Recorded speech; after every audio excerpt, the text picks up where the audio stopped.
Welcome back to BikeRide Reviews.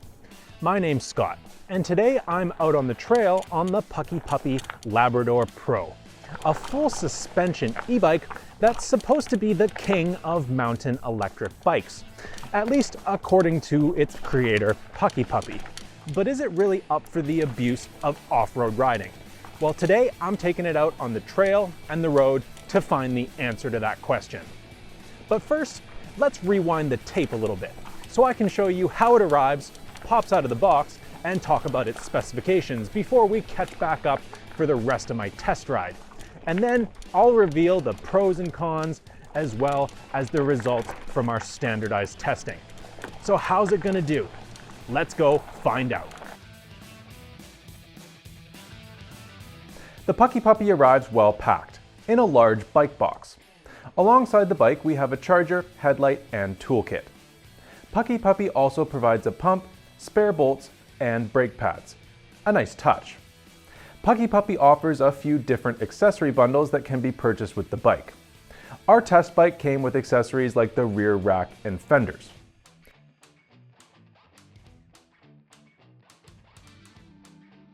The Puckipuppy Labrador Pro has an aluminum frame, a suspension fork, and a shock with a 40mm stroke.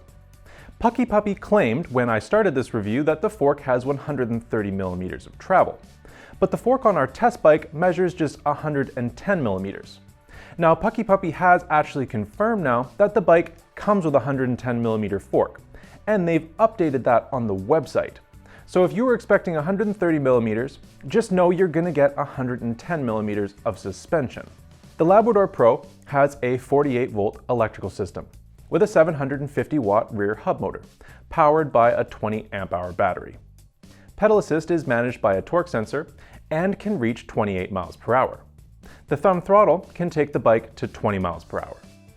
The Labrador Pro comes in a choice of 4 frame colors, but only one size, which Puckipuppy says fits riders from 5'4" to 6'6". Spoiler alert, it doesn't. Puckipuppy also claims the bike can carry up to 400 pounds. Now the Labrador Pro isn't UL 2849 or UL 2271 certified. And this is a big miss for an alleged off-road bike. When I asked Puckipuppy about this, they said that the UL certification is in progress. I also had to ask about the water resistance rating, which isn't listed on the website. Puckipuppy told me that the bike has an IPX6 rating. The 26-inch wheels have spoked aluminum rims, and the 4-inch tires have a cross-country tread pattern. You get 8-speed Shimano Altus shifting, a 46-tooth chainring with single-sided chain guard, and an 11 to 32-tooth cassette.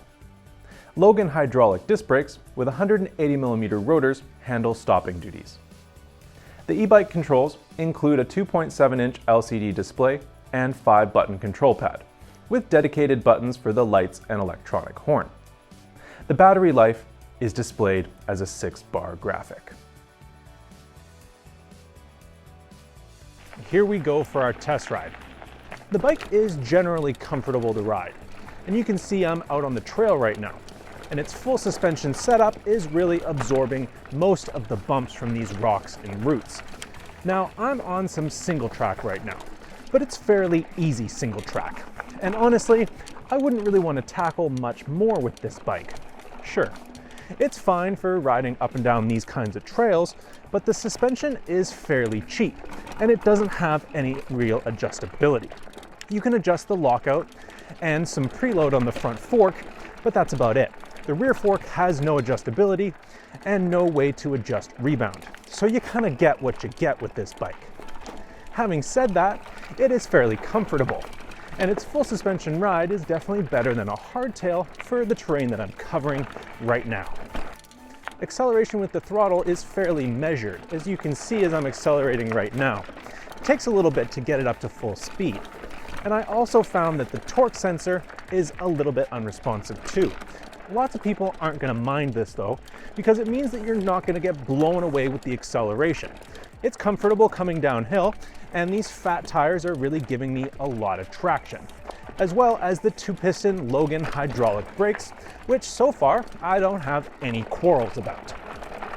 The 5 pedal assist levels give a decent range of speed. I'm using pedal assist level 5 right now just because I'm climbing some steeper hills, and I want to make sure that I have that power on tap for when I need it. But in tighter situations, I don't mind bringing down the pedal assist level, especially when I'm riding around other people or dogs and that kind of stuff. Despite its bulky 80 pounds, the bike does handle pretty well on trails like this, and I'm actually impressed with how it does. Having said that, it's definitely a bike that's funner to ride in open spaces than tight trails where there's off-camber roots and rocks. It just gets thrown around a lot, and it takes a little bit of muscle for you to really control it. It also has the typical wide turns that are pretty common with these fat tire bikes. It's not as nimble as, say, a thinner tired mountain bike would be. I'm having a fine time riding this kind of mellow single track, but I can find the limits of the bike pretty quickly, especially over larger impacts, where the suspension is pretty clunky. When I'm hitting these large kind of rocks and roots, I'm getting a lot of clunking and clacking out of the bike. I've also been kind of disappointed to note that the bike has gotten pretty creaky after only some short rides on off-road terrain that I wouldn't call very extreme. I was provided this bike with the optional fender kit, and I have found that they are pretty noisy.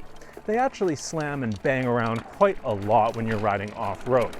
So I've gone ahead and removed the rear fender for this ride, which has really brought down the noise a lot. Back out on the pavement to finish off the test ride, the bike is pretty comfortable to ride on pavement. The suspension does a great job of smoothing things out.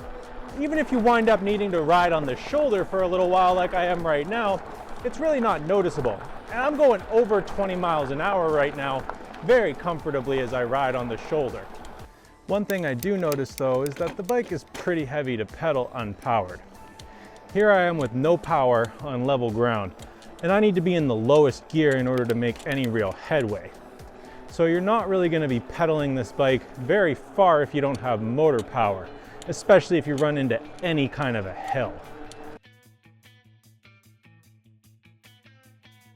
Despite my initial disappointment that the suspension fork's claimed 130mm travel was only 110mm, I enjoyed the cushioned ride.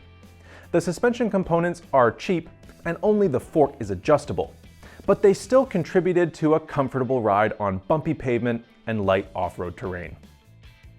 Thanks to its powerful motor, the Lab can do 28 miles per hour and handle steep inclines without much effort. The bike climbed our test hills quite quickly, and it would be a good choice if you live in a hilly area. In our Pedal Assist 5 range test, the Labrador Pro put out an impressive performance, covering more than 30 miles.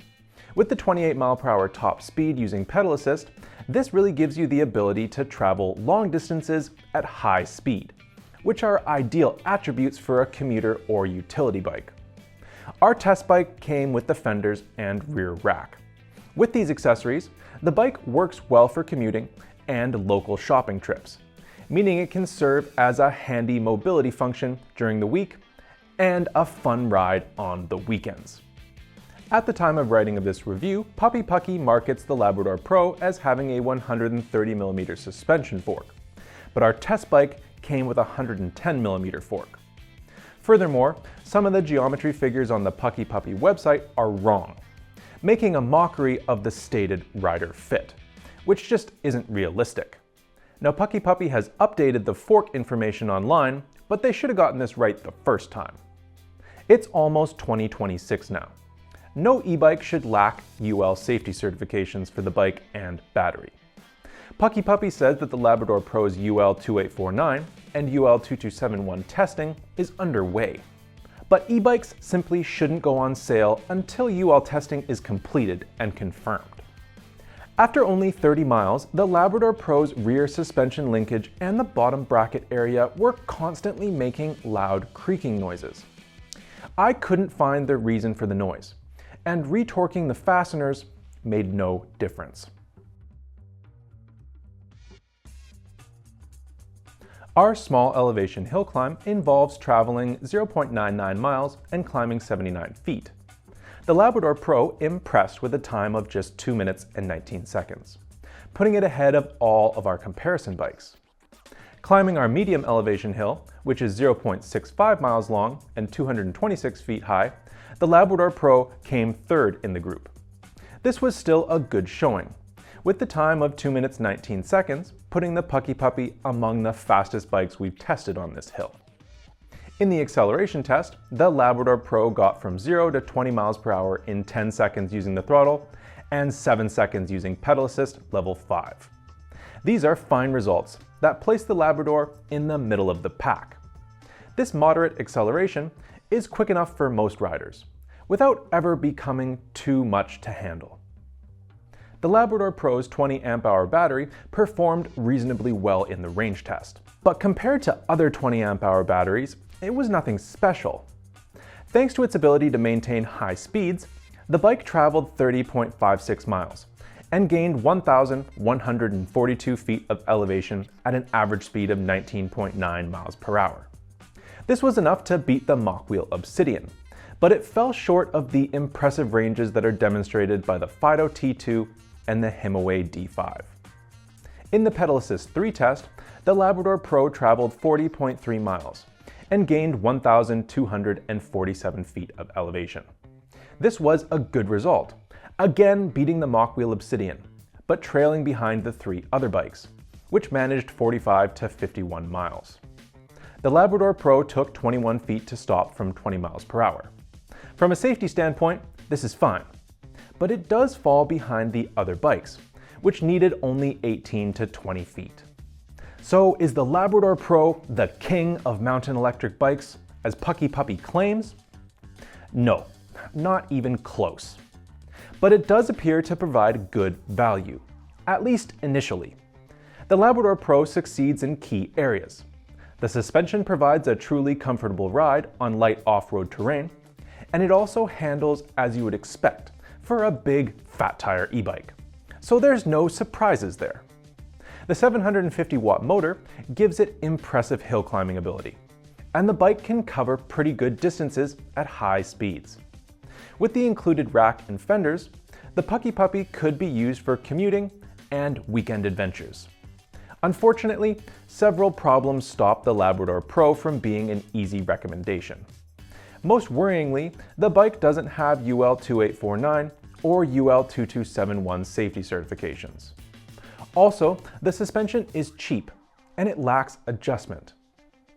And as if to underline concerns about quality control, our test bike developed constant, annoying creaking noises after just around 30 miles of light riding. Smaller riders are also going to want to look elsewhere. Puckipuppy puts the standover height at 28.6, but I measured it at a more realistic 30 inches, considering the shape of the down tube. So the stated rider fit of 5'4" to 6'6" just isn't realistic. For budget-conscious riders taller than around 5'8", looking for full suspension and decent performance, the Labrador Pro offers reasonable value. Just know that you're buying a bike with some rough edges that may need attention. The foundation is solid, but execution falls royally short of the king title that Puckipuppy gives its Labrador Pro. So what do you think about the Puckipuppy Labrador Pro? Does it tick all the boxes for you, or do some of its failings knock it off your shopping list? I'd love to hear your thoughts in the comments below. If you're looking for a new e-bike, check out BikeRide.com, where you'll find tons of reviews and best bike lists, showcasing the top bikes in every category. You also get news of cycling events near you, repair and maintenance guides, and forums, where you can chat with other cyclists. There's always something new on BikeRide.com, so check back soon. This is Scott signing off, and I hope to see you again soon. Thanks for watching.